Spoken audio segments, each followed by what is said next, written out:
Music by Vikesh भोजपुरिया।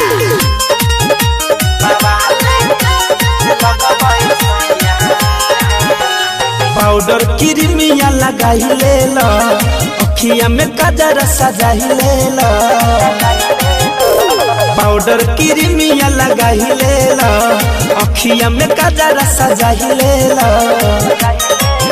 ऐसे चमकी ना रूप के ललहिया, हव सोटल ही पिया कहिया से बाबा ले लगबे सोइया। हव सोटल ही पिया कहिया से बाबा ले लगबे सोइया। बाबा ले लगबे सोइया सोइया।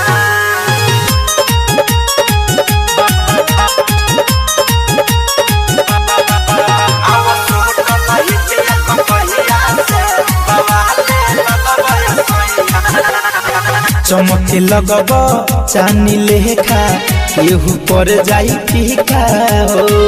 आवहे में सट पजरिया, कदी काला एगो टीका हो। ए चमके लगब चानी लेखा, केहू पर जाई फीका हो। आवहे में सट पजरिया, कदी काला एगो टीका हो। गाँवे गहली में हुई बरहिया, आओ सोटल ही पिया कहिया से बाबा ले लगबे सोइया। आओ सोटल ही पिया कहिया से बाबा ले लगबे सोइया।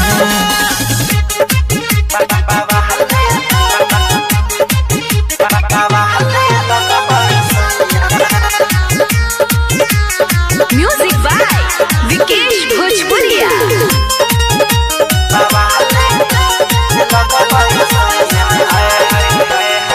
असही हरदम धनंजय पिया, रही हसुना झार के। मिठू मिसाइल के जैसे तोहरो दीपवा रखम सवार के। असही हरदम धनंजय पिया, रही हसुना झार के। मिठू मिसाइल के जैसे तोहरो दीपवा रखम सवार के। जाई देखिला जाई पर छहिया, अब सोटल ही पिया कहिया से बाबा ले लगबे सोइया। अब सोटल ही पिया कहिया से बाबा ले लगबे सोइया।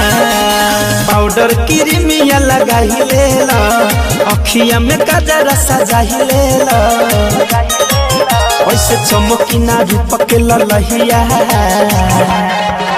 हव सोटल ही पिया कहिया से बाबा ले लगबे सोइया। हव सोटल ही पिया कहिया से बाबा ले लगबे सोइया।